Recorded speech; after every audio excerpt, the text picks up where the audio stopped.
ഇതിപ്പോൾ കേരളത്തിൽ നല്ല ട്രെൻഡായിക്കൊണ്ടിരിക്കുന്ന ഒരു വീടിൻ്റെ ഒരു ഇതാണ് പറയാൻ പോകുന്നത്. മൊത്തം കോൺക്രീറ്റിലാണ് നമ്മൾ വീട് ചെയ്യുന്നത്.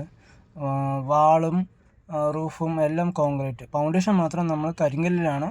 അത് കസ്റ്റമറിൻ്റെ ചോയ്സ് പോലെയാണ്. ഇനിയിപ്പോൾ അതും കോൺക്രീറ്റിലാണെങ്കിൽ കുറച്ച് കോസ്റ്റ്ലി ആവും. അപ്പോൾ കരിങ്കല്ലാകുമ്പോൾ നമുക്ക് ബഡ്ജറ്റ്ലി ഫ്രണ്ട്ലി ആയിട്ട് നമുക്കിത് ചെയ്യാൻ പറ്റും.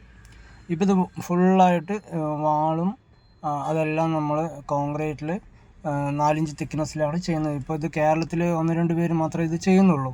അവരുടെയൊക്കെ ഒരു ഇത് കണ്ടിട്ടാണ് നമ്മളിതിലേക്ക് ഇറങ്ങിയിരിക്കുന്നത്. നമ്മൾ ഓൾറെഡി കോമ്പൗണ്ട് വാളൊക്കെയാണ് നമ്മൾ കോൺക്രീറ്റിൽ ചെയ്തുകൊണ്ടിരുന്നത്.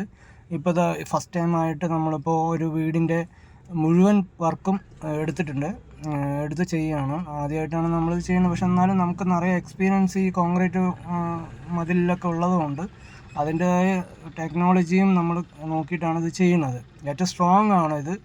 കേരളത്തിൽ കുറച്ച് പേരൊക്കെ ചെയ്തിട്ടുണ്ട്. നമ്മളിപ്പോൾ പാലക്കാടാണ് ഇത് ചെയ്യുന്നത്.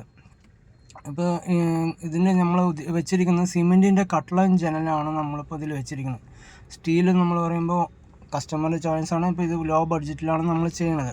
സ്ക്വയർ ഫീറ്റ് 1500 രൂപയ്ക്ക് ഫിനിഷ് ചെയ്ത് കൊടുക്കുന്ന ആ റേറ്റിലാണ് നമ്മൾ ഈ വർക്ക് ചെയ്യുന്നത്. അപ്പോൾ അതിനനുസരിച്ച് നമ്മുടെ ബഡ്ജറ്റിനനുസരിച്ച് നമുക്ക് സിമെൻറ്റും കട്ട്ളയാണ് നമുക്ക് ഒക്കുന്നത്. അതുകൊണ്ടാണ് അത് വെച്ചത്. ഇനി സ്റ്റീലാണെങ്കിൽ അത് ഓണറിൻ്റെ ചോയ്സിനനുസരിച്ച് നമുക്ക് ചെയ്യാവുന്നതാണ്. ഇതിലിപ്പോൾ നമ്മൾ വിൻഡോസ് എല്ലാം വെച്ച് കഴിഞ്ഞു. ലിൻറ്റിൻ്റെ ഏകദേശം ലെവലെത്തി. വൺ സൈഡ് വന്നിട്ട് 10 അടി ഹൈറ്റിൽ നമ്മൾ ഇത് വാർത്ത് നിർത്തിയിരിക്കുകയാണ്. അതിൻ്റെ കാരണം എന്ന് പറഞ്ഞു കഴിഞ്ഞാൽ ആ സൈഡ് നമുക്ക് സ്ഥലം പരിമിതിയുണ്ട്. അവിടെ ബൗണ്ടറി വാളിനോട് ചേർന്നിട്ടാണ് നമ്മൾ ഇതിൻ്റെ വാളെടുത്തിരിക്കുന്നത്. അപ്പോൾ അവിടെ വിൻഡോസ് ഒന്നും ഇല്ലാത്തതുകൊണ്ട് നേരെ സ്ട്രൈറ്റ് ആയിട്ട് 10 അടി എത്തിച്ച് നിർത്തിയിരിക്കുകയാണ്. അപ്പോൾ ഇതിൻ്റെ